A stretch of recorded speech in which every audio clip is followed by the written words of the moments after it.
So as you all know, Muzan pulled up about that action, but we on that elite jumping timing. Whole squad readied up like they was getting yelled at in a Fortnite lobby. But it was even more than that. We pulling that wasn't even there into the fight. Like, what you mean I was on my 9 to 5 break and now I gotta fight King Von and his 6 evil henchmen? I quit. But these were on timing. Tanjiro and the gang falling and them on BT. And speaking of BT, let's get straight to the GOAT Zenitsu, cause he was on time in this entire movie. Bro dropped in ready to catch bodies. Ain't funny no more, cause he got his first real op. And to make it even worse, it was his day 1 Kaigaku. And the reason Zenitsu is on BT is cause they master game ended himself, cause his students wasn't on that timing. But that Kaigaku don't give a damn. Said, hey broski, if Grams killed himself, he was weak. Gotta charge it to the game at that point. Survival of the fittest and things of that nature. And that Zenitsu was not trying to hear any of that and tweets out saying, I guess that means you're cooked as f, cause this fight is gonna be your last. Like, bro, this would be a tough bar if you weren't geeking. Stay off the perks, twin. But Kaigaku finally on that timing as well. Pulls out the sword and gets straight on that Zenitsu. Bro let out like 6 or 7 slashes at once, but he ain't noticed Zenitsu truly was Von's disciple. Cause why bro already got a cut on broski's neck after just blocking 1 attack. Got him so mad that he gripping the sword like he stupid. Like, why would you hold a sword like this, bro? Ain't no way this is comfortable. But hey, what does it even matter? Rush in, dropping attacks that got bro frozen in the air just blocking and sends him away. Really hit the UI Goku, and he follows it up instantly. Got Zenitsu playing crazy defense like girls do when my chop homie tries using Riz he saw from a Duke Dennis Riz compilation. Like, that don't work around here. You're done. And honestly, I gotta say, I'm proud of broski. Seeing him do this well while awake, truly inspirational. But Kaigaku isn't impressed and tells bro to go all out. But considering that bro only has 1 attack and it's just a lunge, bro easily deflects it. And he starts moving. Got bro fighting after images. I mean, peep this. This cannot be fair. Got bro trying everything in his bag. But then bro uses the blood demon ARP and pops the red lightning. Like, bro, that's cheating. Imagine you and your man running a ones and he pops a new alt mid game. Like, what the fuck? Is this allowed? What the fuck? Is that allowed? Attack so strong, it done gave bro lightning STDs. Got it spreading all over his body. Broski really got hit with that Mia Khalifa, bro. I'm sick. Still on the offensive though, Kaigaku not letting up. Slaps that boy through another wall and got him falling. Dreaming. But just like a good magician, a always got one more trick up his sleeve. That and a flashback. And when you see the flashback, you know it's over. Cause bro readjusts himself, stands on a wall, and his lightning turns blue and starts coursing through the whole area. And that boy hits his new ult. And he dashes at bro with the swiftness. And straight clean cuts that boy Kaigaku's head straight off. So fire the fit was burning up by pure aura. But hold on, run it back. This just hit the dragon fist. You're not slick, bro. Teen Shake. Don't let Goku see you do this. And real quick, can we address the elephant in the room? I know the author said that all the effects are just visual and they actually don't really have powers per se, but you can't convince me this isn't actually happening. He reacts to this lightning. Rengoku blocks attacks with fire. He's blocking them. His sword isn't moving anymore. This Zenitsu has literally flown multiple times, bro. I don't care about the explanations that people are dropping on YouTube like, oh, misbreathing is just really after images, or wind breathing is just moving really fast. Like, the explanations that I always hear are people just move really fast. I'm tired of it. No, he's not doing this. She's not doing this. He's not doing this. He's definitely not doing that. But with that, they both falling now. And this Kaigaku is another level of hater, because he more happy that Zenitsu finna die with him than he is mad that he gonna die in the first place. These are levels of hate I strive to achieve, bro. But homie from the gang falls down with them and says, hey gang, I'm not gonna lie to you. You gotta take this L on your lonesome. And he scoops up Zenitsu and dips. But with that out of the way, there are 2 other fights that happen in this movie, and honestly, only one of them is worth talking about, because I look like talking about Shinobu getting worked by rank 2. Like,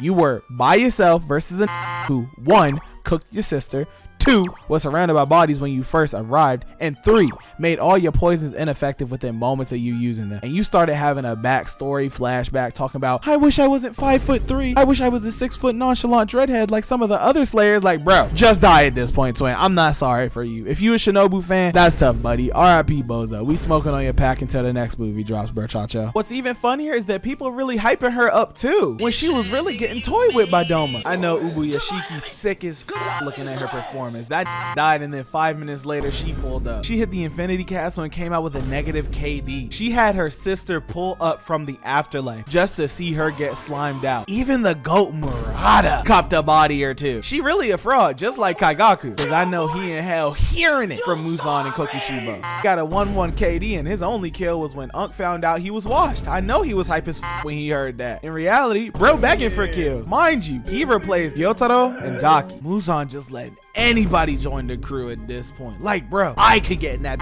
if I wanted to. And on top of all that, you ain't even give a when he heard Shinobu die. And called Tengen the weakest Hashira. As if my GOAT wasn't protecting like 6 or 7 people, poisoned, lost an eye, 1 arm. Entire time, he ain't even getting Slayer mark, by the way, because he never thought he was gonna die either. And to top it all off, he's 6'6". I'm 6'3", rounded down, so he just like me. Built, not just like me, but rounded up, he just like me. Has 3 Ys. I had 2 at one point, so again, rounded up, I'm gonna just say he's me again. And he gonna outlive everybody. Even if you want to call him the weakest, nigga, he winning in life. And then he gonna be the strongest in the time by process of elimination, because just dying like Shinobu or Rengoku, or to age, unlike my glorious king. But on to the main event, Tanjiro and GIYU versus AKAZA. So we drop in, and Muzan already talking crazy, knowing damn well he pussy as shit. Bro saw a pair of earrings and dead ass shit himself, and sent his demon disciples to kill a child while he sits in a castle doing fuck all. And the one time he stepped out, it was to kill a blind, disabled, old, no power having ass, and his ass almost got cooked for it. This nigga is sorry as hell. Like, all he did was kill a normal ass family. And mind you, he waited till Tanjiro's dad was dead to do this, cause he's pussy. Like, nigga, don't make me call Murata. He about to put BTA on you in 3 seconds. Nigga, even Makima more evil than you, broski. And don't get me wrong, Makima a goat when it comes to this villain, but this Muzan is just a fraud. Like, he edit dropped that boy Tanjiro and then had his homies box him up while he going to max height. You're pussy. So with Tanjiro falling, he feel like he in a music video. Bro's trying to grab the ledge and fumble, but my GOAT GIYU clutches up for the save and grabs the out of this nigga. He was not trying to lose his retirement plan. You could tell he was stressing, but with them together, you know the castle had to drop some ops, but that's light work for them. Any other time being a water boy would be an insult, but these make it tough. So with them on the move, Tanjiro falls into a trap, and again, I know GIYU was stressing. He was not trying to put another pattern on the fit, but Tanjiro thankfully saves himself. This man GIYU took his eyes off this for 4 fucking seconds, and Tanjiro almost turned into a statistic. But to make matters worse, Tanjiro's #1 op beelines for them, and this is when the smoke demon appears and the smoke commences. So with AKAZA rushing at Tanjiro, he turns on the burner, literally straight weaves the attack, and he already mad as straight chops that boy's arm clean off. But AKAZA only knows about run backs and was about to one tap Tanjiro. And I kid you not, when I saw what bro did, I had to run it back in the manga, the anime, the web light novel. I don't know, cause what was this? This is what I mean by this has to be actually happening, because this faded out of existence while a giant fist was 2 inches away from his face, and then he slashes the face in half. It was so crazy. Both AKAZA and GIYU were shocked and glazing, and I was too, because when the did he learn this? He just doing and stealing flows. Like when he did was Zenitsu with no practice. I'd be sick as if I was Zenitsu, by the way, because what you mean you stole the one thing I can do? Like, you just copied my whole flow. But with that, AKAZA realized he had to lock in, and that's when GIYU tags in. So with a new opponent here, a new stage must arrive too, and Nakime must have been in her room shredding that guitar, cause damn. Buildings rising, AKAZA aura farming, waterfalls emerging. How the did waterfalls get in this? But besides that, AKAZA got W pressure, pushes bro to another area, cause like a kid with ADHD, he won't sit still. And GIYU just being a nonchalant king, locked in. Meanwhile, AKAZA having the time of his life, even asking bro what his name is, but GIYU ain't trying to answer none of that. Got bro so mad he punching buildings to shreds. Not to mention this sending jet punches out, but again, GIYU goaded, punch in his face, and he casually deflects it. But you remember how AKAZA was asking for the name? Tell me why this Tanjiro yelling, Mr. GIYU, Mr. GIYU, like, oh my God, bruh, shut your lame ass up. So AKAZA now knowing he gonna glaze too. And because he's glazing, Tanjiro thinks he got an opening, but bro is too tough. Blitzes him and is about to drop him right there. And I'm sitting here like, okay, buddy, use your totally not happening rainbow disappearing attack. But he couldn't. Bro got performance anxiety or something. So GIYU had to save him again. And they went back to their ones. Tanjiro just trying to do anything, but literally being so irrelevant that a kick to his sword made his nose bleed. Like, bro, you got background character than your own show. This ain't your fight right now, gang. Step to the side. Cause you definitely ain't got the aura to keep up with these two goats. Like, we got chalant dodges from AKAZA and aura blocking from GIYU. Hell, this AKAZA is so goated that he upped his arsenal and is now kicking. He on his Deku shit right now. He realized he can use his feet since his last fight. And while using them, he really does have GIYU on a ropes. And just cause Tanjiro lagging behind don't mean he can't get BTA too, cause AKAZA right there knocks him back too. And even with Tanjiro blocking a few strikes, he can't block them all. And with that, a little yap session starts up. And during it, AKAZA starts glazing and rage baiting, saying Rengoku really changed you. You was ass, but now you tough, twin. Unlike Rengoku. And Tanjiro fell for the rage bait. But right after, a arm reached out to AKAZA. And I already knew some bullshit was about to ensue. Like when me and my and everybody in the theater, honestly, saw this touch AKAZA's shoulder, we all was ready to walk out, dog. I'm not gonna lie. But for the moment, we still trying to wreck. And Tanjiro still on the offense, but that AKAZA is on BT in every sense of the word. Like, even when Tanjiro is barely making himself known, that boy AKAZA is on him. But with one move, Tanjiro does a cut on him with the extendo sword. Again, not possible, but sure. We get to the next encounter, and that boy Tanjiro thinks he got something, because he feeling himself at this point. But his sword gets grabbed, and his dumbass thinks the move here is trying to kick the upper moon in the leg. At least in the manga, he goes for the head, but here, this is just, he's just kicking his leg. Like, really? So you know his ass had to get saved. And this you talking about, I'm mad, bro. You made my back hurt.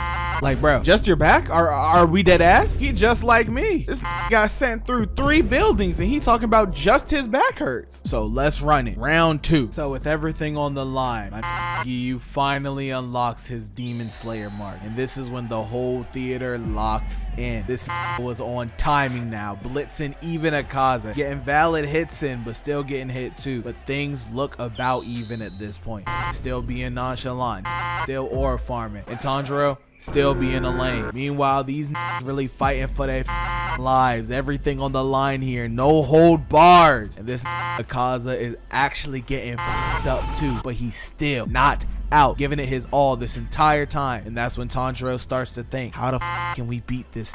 He's too locked in. And this is when Flashback Central happens. So basically, AKAZA can see people's fighting spirit, and that's how he's blocking their attacks. And this is when Tanjiro remembers that his dad was the first nonchalant slayer, and no diff the bear in the woods in front of him a while back, to not only gain some aura points, asking his son did he clip that, but also to teach him that in desperate times call for nonchalant measures. And with that, we get back to GIYU and AKAZA, who have been fighting this entire time, by the way, while Tanjiro was just standing there thinking. And if I was AKAZA, I would have sent a little air kick at him just to make sure he's still locked in. And if I was GIYU, I'd be yelling for help, because what you mean you can cut this dude's head earlier, but now you want to stand around and watch? Like, locked in. But what can I say? This when it came down to it, really was locked, because when AKAZA was about to land a surefire killing blow on GIYU, Tanjiro cuts his hand off in the blink of an eye and is back on that heat, because he sees it now. He's locked in. So now AKAZA is giving it his all. Got clones out, sending strikes every which way, and Tanjiro sees through it all. He can see the truth, the lies, the directions, the line, and he's weaving through it seamlessly, as if it's an outer body experience. Hell, not even GIYU can do anything in this situation, even while using dead calm. And this AKAZA talking about staying proud, GIYU. You're strong. Like, broski, you are not Sukuna. Shut your ass up. But that boy Tanjiro right behind him, ready for the sneak. But then he yells at him, stand on business.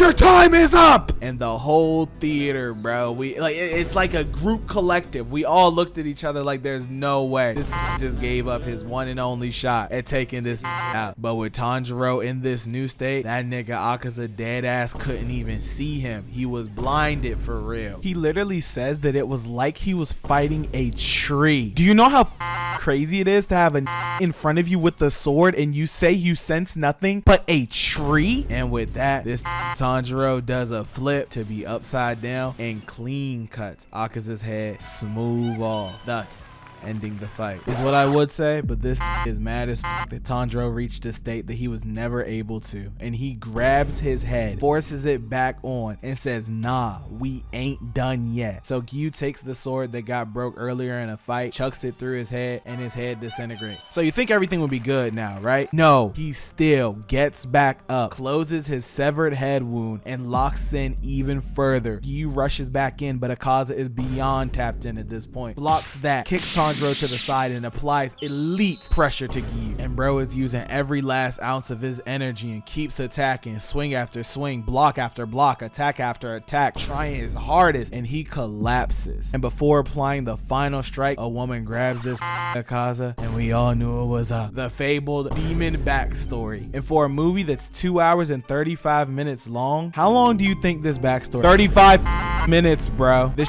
was the rest of the movie, dog. So I've been talking about this for the past 15 minutes, so let's speed run this. I use speed running quotations because I'm looking at my script and ooh, but let's try. So bro wanted to provide for his dad. His dad died. He got worked by this essentially hires him to protect his daughter. Bro falls in love with the daughter. They get married, but their family had ops, and the ops poisoned the water well they were drinking from, thus killing his new family now too. He killed like 67 of the ops and eventually runs into Muzan, who slimes him out and turns him into a demon too. And with that, bro's anger and drive let him start regenerating his head. So Tanjiro sees this, runs in ready to slime this no matter how many times it will take, but his sword slips out of his hand, and that still got hand, and he uses them hoes. I know Guts proud as hell seeing a quote-unquote demon slayer actually slay some demons instead of giving sympathy for them. Hit him so hard it unlocked another new memory for bro. Like, what you mean the right hook was so devious? Bro got another flashback. Like, we just had 30 minutes of flashbacks. I don't want to watch anymore. But alas, that punch reminded him of the good old days, and with that, this crashes out, but not on GIYU and Tanjiro, but on himself for being so weak that he couldn't protect the only people he ever cared about, not once, not twice, but 3 times. But even with his body in shambles from his own attacks, he continues to regenerate. Not 1 and 2 though, he walks, shame inside of him knowing he lost, seeing his past flash before his eyes. He kneels down and apologizes to everyone for not being the person he thinks they wanted him to be. But with the last bit of flashback in this movie, his wife pulls up and says, hey gang, let it go. And his hating ass Muzan yelling in the background talking about AKAZA! Like, shut your ass up. Your ass ain't even out here fighting. How you gonna yell from outside the club? You can't even get in. And with that, bro finally accepts defeat, embraces death and his girl, and passes on.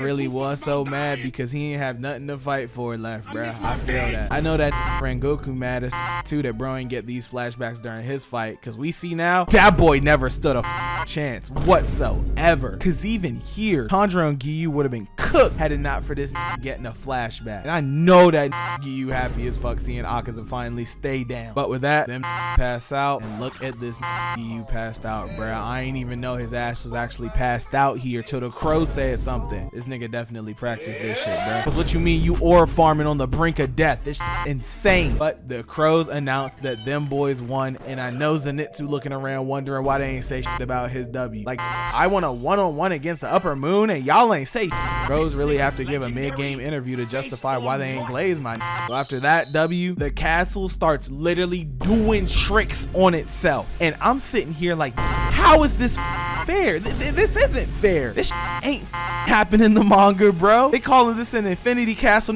This an infinity country, dog. If I was the legits mapping this out, I would have gave up at this point. If we really being honest, these could have won just by dropping one by one in front of Kokushiba, like he's sitting at a mob grinder. But they stupid. Like, you letting run honest ones and like that, as if Muzan and Kokushiba haven't been really running every time they hear a sword nearby.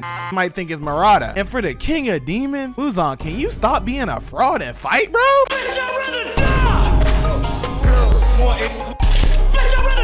My fault, Brody. My fault. But with that, all we got left is Kokushibo and Muzan. And they both give little yap sessions to hype up for the next movie. And this Muzan is dead ass talking to nobody. He got a hub right inside of him. Pause, I guess. And he over here being performative as talking about demon slayers. You will all die to like nobody hears you. Shut your performative ass up.